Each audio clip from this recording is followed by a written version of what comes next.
straight to YouTube and you'll be able to follow it step by step. Now, one of the biggest problems, not just in this class, but every one of my tech classes, is that because we have laptops which are completely mobile, which means you can pick them up and put them down and get one out of the cart, you guys are always going to run into the issue where on a daily basis you don't have the same laptop that you were using the day before. That's why I stress to you guys, I don't have one right here. Yes, I do. I lied to you. A USB drive is your best friend. It was on the material list. It was on the thing that you guys should have. This is going to bail you out of so many jams because as long as you've got this, you won't have to worry about searching for your laptop. You could grab any laptop. Since the programs are all the same, you just open the file off of this bad boy and get started. Now with that said, the very first thing that you're going to have to do is make sure, as I zoom in here on my screen, that you got all the files downloaded. You can't do this without the files being downloaded. Alright? What I mean by downloaded is you've gone to my website, you've clicked the download button, and then you've dragged and dropped it right onto the desktop as so. You can see the little previews of the little Lego minifigs. You can see that blank white sheet of paper. I'm good to go. I'm ready to rock. I can open all of these files up in Photoshop and start going the way I need to. Now I'm going to hook back up here. A little speed bump. To open up multiple files inside of Photoshop, it's as simple as clicking and dragging a box around all of the files that you want. As you can see, I've got it highlighted right there. And then drag those 3 files or 4 files or how many files you got straight down to the Photoshop icon, the P and the S icon.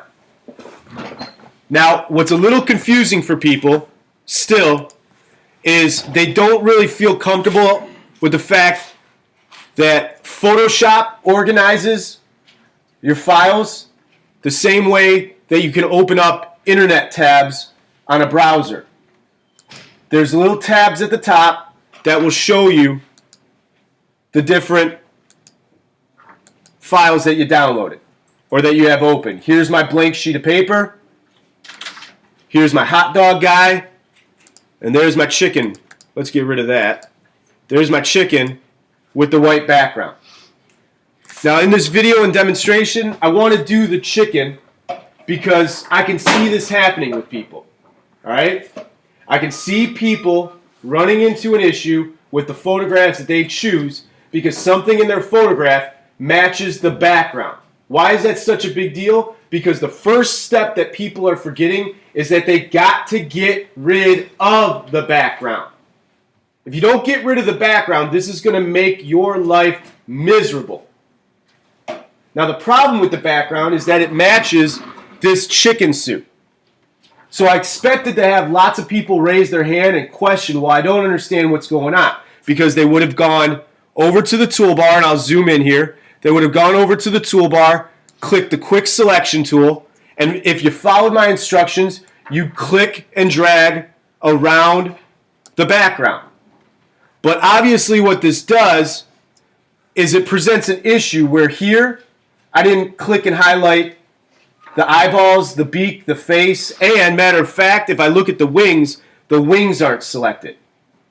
This is an issue. This is where I expected hands to get raised and people say, I'm not really sure what's going on, give me help. Well, instead of clicking and dragging around the background, we can use the quick selection tool the same way by clicking and dragging inside the actual object. And that's what I'm doing here.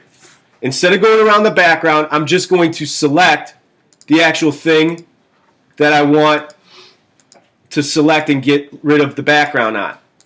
Now this might take a couple seconds, but I want to show you something, alright? I showed you guys the shortcut for making your brush bigger and smaller, right? It's the 2 bracket keys that are off to the right of the letter P on your keyboard. And if I play with those back and forth, you can see that my brush gets bigger and smaller at the same time. If I leave my brush in this area of the image and I click, not only will some of the pixels of the Lego minifigure and the chicken suit gets selected, but also some of the pixels of the background. And that's not good. So I need to make my brush super, super small so that I can actually get everything that I want to have selected. Now that I zoom out, make sure I get the eyes. Looks like I've got everything here. Oh wait, no I don't. There's a little section right here. Well, I can go up to the top where there's a plus and minus sign, and I can click the minus symbol and just make sure that that does not get included. There we go. Looks a little bit better now. Now I don't need to go up to the top and say select inverse because I actually got the thing, the object, the Lego minifigure in a chicken suit selected. So I can skip a step here. The second step says go up to the top where it says refine edge and have this pop-up window pop up. None of these steps or areas in the top or in the middle are really important. The only thing that is important is the bottom area that says output. And down here there's a drop-down menu that says how do you want us to put this out? Well, I want it to be a brand new layer. Click new layer, say OK, and there goes my background. I can double check this. I've got two layers now, one that's got a background and one that doesn't. Now the eyeball automatically will get checked off of the background because I don't want to see it anymore. Photoshop knows it. This is the area right here that I should be doing all of my work from. Nowhere else. Right from there. Now, before we get started on making selections, I'm going to create 3 brand new layers to paint on top of. This button at the bottom of your layers panel, the one that looks like a little post-it note with the bottom left-hand corner being peeled up, is the new layer button. I'm going to click it 3 times. 1, 2, 3. And there are my 3 brand new layers. I can change the names of them by double-clicking the word and putting in words like shadow or midtone or the third and last one, highlight. Now, it helps to be able to spell correctly. It doesn't matter what order these are in because in Photoshop we can always reorder them. But it does matter that you actually name them correctly so that you know what you're painting and you know which layer you're painting on. Now, Photoshop will show you what layer you're currently working on by highlighting that layer blue. One of the mistakes that I'm seeing is people are going to the top of the screen and doing the color range thing, and they're getting confused because when they go to select a color range, whether it's highlights or midtones or shadows, nothing's getting selected or everything's getting selected. Or they're getting a confusing error message that pops up. What's on this layer right now? What's on this layer? Nothing. The checkerboard gray and white pattern means that there's nothing there. It's see-through. So if there's nothing there, how can you select it? The answer is you can't. You should get an error message, which means there's only one place for us to actually make our selection, and it's from the layer that has the chicken cut out and there's no white sheet of paper with it. This is the layer where we're going to make all of our color selections. Okay?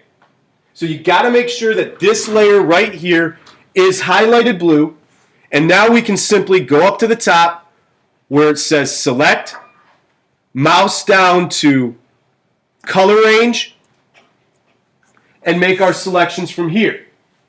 Now, I haven't had anyone ask this question, but I figured I might as well explain it. Why not select any colors here? Why are we only focusing on these 3 words right here? Well, your project the whole time was to create a 4-color stencil. That was the project, that was the goal the whole time. Create a stencil that has 4 colors in it, right? One of the colors is your sheet of paper. What color is your sheet of paper again? White. So that's one color. You got to make 3 other color selections. Now, with the pieces of paper that I gave you a few weeks ago, it was easy because I gave you a logo. And in a logo, you could count the colors. In a photograph, it's really hard to count the colors. So we have Photoshop to count the colors for us. We can select the shadows, the midtones, or the highlights as our 3 additional colors that we're going to include with our background to make a 4-color stencil. Now, I'm just going to start off by selecting highlights because it's the first one, but rest assured you could choose any one you want. I'm going to click highlight. On my preview screen right there, it selects in white everything that's super, super bright. And I can say, OK. To double check, there's all the marching ants that show me that the selection has been made. And now I can paint. But here's the problem. When people paint, they forget that they're supposed to paint not on the background copy layer, but on one of the 3 layers up here that you just made that are completely blank. The mistake that some people are making is they're making the selection, but like number 5 says on the board, paint on the proper named layer. I selected highlights. I need to paint on the highlights layer. Not on the background copy, but on the highlights layer. So I'm going to undo that and click highlight. And then, I'm going to paint.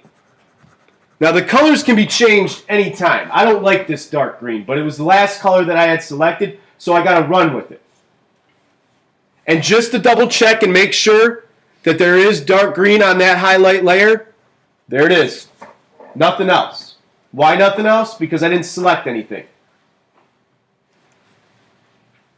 Now to do the rest of the layers, it's actually very simple.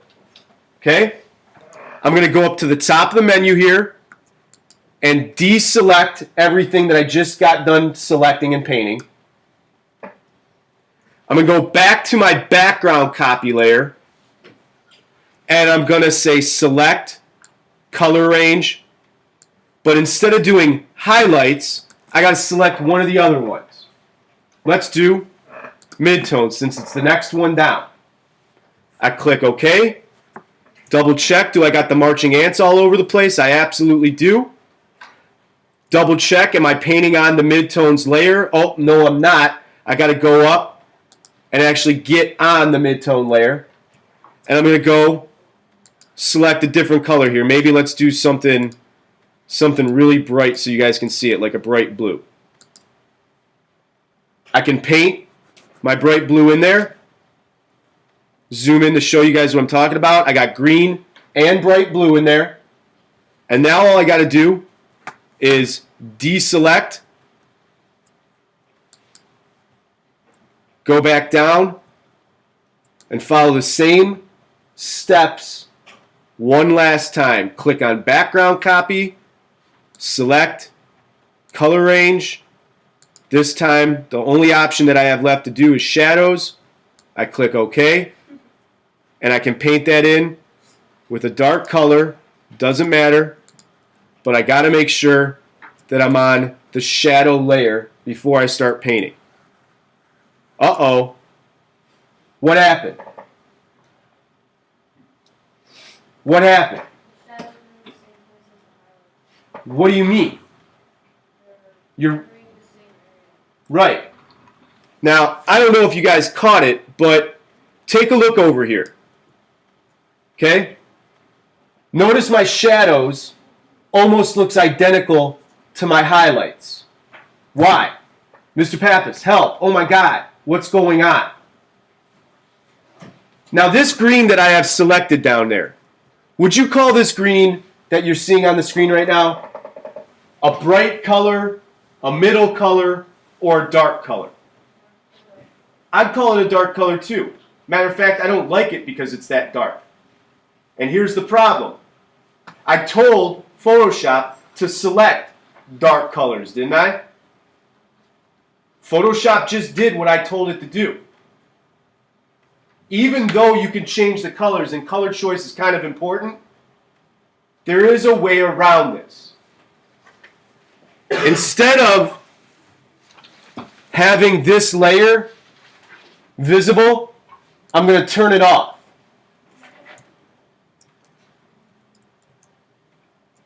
Now, obviously, when I turn it off, all I'm going to be able to see is what's visible, which is my blue and my little Lego minifig. This is important because I don't want Photoshop to get confused that it's going to select the black here and also the dark green here. I didn't delete anything, I just turned it off for a second. Now I'm going to say shadow. I'm going to go up here to the shadow layer, and I'm actually going to paint my red in there. When I turn it all on, I can go in and count my colors. Do I have 3 colors? I got red, I've got light blue, and I've got green. I'm not thrilled about the colors, but I can always change that later on. All I need to do now is take this stencil that I just made, and I need to put it on that digital sheet of paper. How do I do this? Copying and pasting is one way, but there's a way quicker way. Way quicker way. Remember this little folder icon down here? The group? I'm going to click this button, and I'm just going to drag and drop each one of these layers inside that folder. I got the shadows, midtones. Let me zoom out here. Put highlights in there. And now I've got all 3 colors, red, light blue, and dark green inside this folder. Don't believe me? I'll close it, and they're gone. They're disappeared. Actually, they're just inside the folder. Over on the left-hand side of your screen, there's this little arrow button. This is the move button. If I click this, I can simply click and drag my chicken. Oh no, there it goes. And drag it on top of the tab where my blank sheet of paper is, and then let go of my mouse button once I get on the piece of paper. If I look over at my layers here, there's my folder with every color inside of it. Don't like the dark green? Click on it, image, adjustments, hue saturation, and change the color. Maybe you want red or purple, but you want it really bright. Make the adjustment. Now I've got a 4-color stencil. Sorry, that color didn't come across bright, but it is bright on my screen. I've got this color right here, I've got my light blue color, and I've got my red plus a background color. Don't like a white background sheet of paper? Want to change it to something else? Go ahead and change it. 4 colors right there. And that